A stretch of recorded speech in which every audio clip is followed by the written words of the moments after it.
Assalamualaikum warahmatullahi wabarakatuh. Terima kasih sudah mengunjungi Fandi Abi Channel. Untuk materi kali ini kita akan membahas iman kepada para malaikat, yang mana kita akan membahas banyak hal-hal yang tidak kita ketahui tentang malaikat. Selamat belajar dan menyaksikan.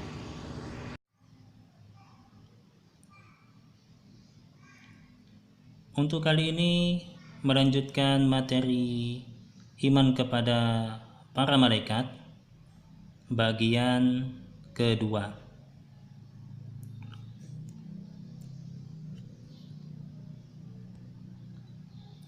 Jumlah para malaikat dijelaskan di dalam surah Al-Muddatsir ayat 31, "Wa ma ya'lamu junuda rabbika illahu," dan tidak ada yang mengetahui tentara Tuhanmu melainkan Dia sendiri. Jadi jumlah malaikat tidak ada yang tahu, siapapun, baik nabi maupun para ulama, tentang jumlah para malaikat. Yang jelas jumlah para malaikat sangat banyak sekali. Nama para malaikat: Jibril dan Mikail. Penamaan malaikat Jibril dan Mikail ini telah ditegaskan di dalam Al-Quran, surah Al-Baqarah 97 sampai 98. "Qul man kana aduwwan li Jibril fa innahu nazzalahu ala qalbika biidznillah musaddiqan lima bayna yadayhi wa hudan wa bushra lil mu'minin. Man kana aduwwan lillahi wa malaikatihi wa rusulihi wa Jibril wa Mikail fa innallaha aduwwun lil kafirin." Kedua malaikat ini disebutkan dengan jelas di dalam Al-Quran. Untuk Jibril ini juga disebutkan sebagai Ruhun Amin. Jadi ada malaikat yang sudah kita pelajari ketika masa sekolah madrasah diniyah, tetapi ternyata tidak disebutkan di dalam Al-Quran maupun hadis. Nanti akan dijelaskan di slide selanjutnya.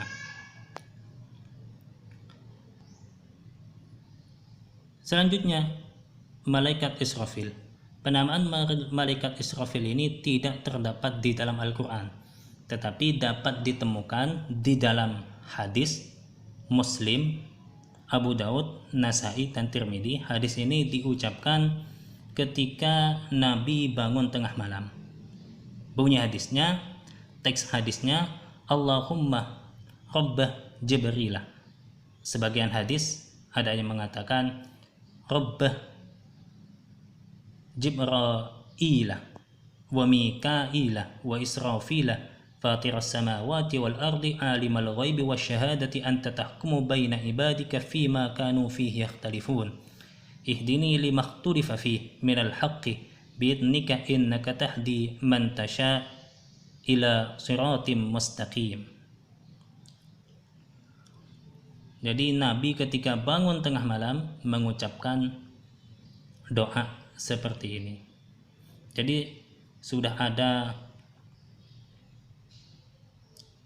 3 malaikat yang disebutkan baik di dalam Al-Quran maupun hadis, yaitu Jibril, Mikail, dan Israfil. Selanjutnya malaikat Malik. Malaikat Malik ini disebutkan di dalam Al-Quran sebagai penjaga neraka. "Wa nadaw ya maliku liyaqdi alaina rabbuka qala innakum makithun." Mereka berseru, "Wahai Malik, biarlah Tuhanmu membunuh kami saja." Dia menjawab, "Kamu akan tetap tinggal di dalam neraka." Jadi ada 4 malaikat yang sudah disebutkan.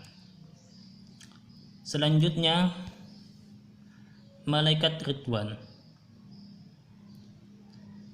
Ada hadis yang menerangkan, tetapi hadis ini dinilai dhaif oleh Imam Al-Bukhari karena terdapat periwayat seperti Ubbad bin Abdus Samad, dan juga dikatakan dhaif oleh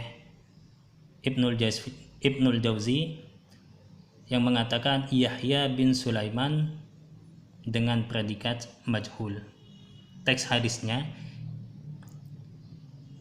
idza kana awwalu lailatin min ramadana nadallahu ridwana khazinal jannati fayaqulu zayyinil jannata lis-shaimin.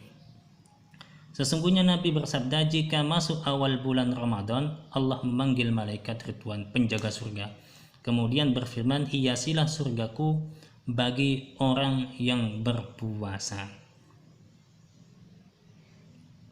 Jadi penamaan malaikat Ridwan ini tidak terdapat di dalam hadis sahih. Kita hanya meyakini bahwa di dalam surga itu ada malaikat. Tetapi kita tidak diwajibkan untuk meyakini nama malaikat penjaga surga itu adalah malaikat Ridwan. Malaikat Munkar dan Nakir. Ini ada hadis sahih yang diriwayatkan oleh Imam At-Tirmidzi, bisa dibaca At-Tirmidzi, bisa dibaca At-Tirmidzi. Qala Rasulullah sallallahu alaihi wasallam, idza kubiral mayyitu aw qala ahadukum, atau di teks lainnya, aw qala ahadukum atahu malakani aswadani azraqani yuqalu li ahadima al-munkar wal akhar an-nakir.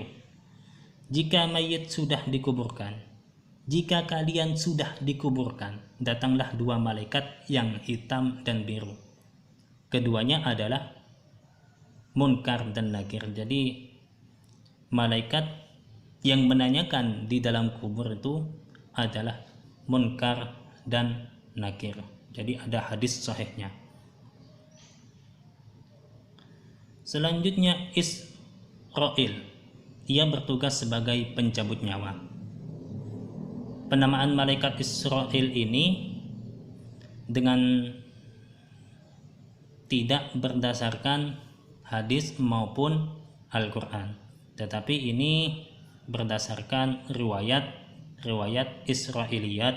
Oleh karena itu kewajiban seorang mukmin bukan meyakini malaikat Israil ini sebagai pencabut nyawa, tetapi kewajiban seorang mukmin adalah berkewajiban untuk meyakini bahwa malaikat pencabut nyawa itu ada. Qul yatawaffakum malakul mautil ladzi wukkila bikum summa ila rabbikum turja'un. Katakanlah, malaikat maut yang diserahi untuk mencabut nyawamu akan mematikanmu. Kemudian hanya kepada Tuhanmu lah kamu akan dikembalikan. Jadi ini menerangkan ayat tentang malaikat maut, tetapi tidak menjelaskan nama malaikat pencabut nyawa itu adalah Israil. Baik hadis maupun Al-Quran tidak ditemukan. Selanjutnya malaikat Raqib dan Atid. Ada ayat yang menjelaskan tentang malaikat Raqib dan Atid. إذ يتلقى المتلقيان عن اليمين وعن الشمال قعيد ما يلفظ من قول إلا لديه رقيب عتيد. Yaitu ketika dua orang malaikat mencatat amal perbuatannya, seorang duduk di sebelah kanan dan yang lain duduk di sebelah kiri. Tiada suatu ucapan pun yang diucapkannya melainkan ada di dekatnya malaikat pengawas yang selalu hadir. Sebagian ulama menyebutkan nama yang mencatat amal manusia adalah Raqib dan Atid. Raqib bertugas sebagai pencatat amal baik dan Atid pencatat amal buruk. Dan ada yang berpendapat bahwa Raqib dan Atid ini bukan nama malaikat, tetapi merupakan sifat dari malaikat. Karena makna Raqib dan Atid sendiri adalah pengawas, sedangkan Atid adalah yang selalu hadir. Jadi masih berselisih apakah nama malaikat tersebut Raqib dan Atid, atau hanya sebuah sebutan saja bagi malaikat pencatat amal baik dan buruk. Yang jelas kita harus meyakini bahwa perbuatan kita, apa yang kita lakukan, akan dicatat oleh malaikat. Malaikat Harut dan Marut dijelaskan di dalam surah Al-Baqarah ayat 102, "Wa ma kafara Sulaiman walakinna asy-syayatin kafaru yu'allimuna an-nasa as-sihra wa ma unzila 'alal malakaini bi Babila Harut wa Marut wa ma yu'allimani min ahadin hatta yaqula innama nahnu fitnatun fala takfur." Kisah Harut dan Marut ini banyak dimuat di dalam kitab tafsir, tetapi sumbernya tidak ada hadis sahih maupun mutawatir yang menjelaskan kisah Harut dan Marut, tetapi hanya berdasarkan riwayat Israiliyat, dan itu pun hanya sampai kepada tabi'in, seperti yang dijelaskan di dalam kitab Tawwabun karangan Ibnu Qudamah. Kisah Harut dan Marut ini akan dijelaskan nanti di video selanjutnya.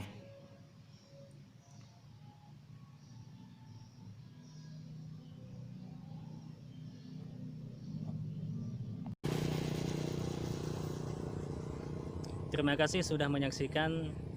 Jangan lupa dukung channel ini dengan like, comment, and subscribe. Assalamualaikum warahmatullahi wabarakatuh.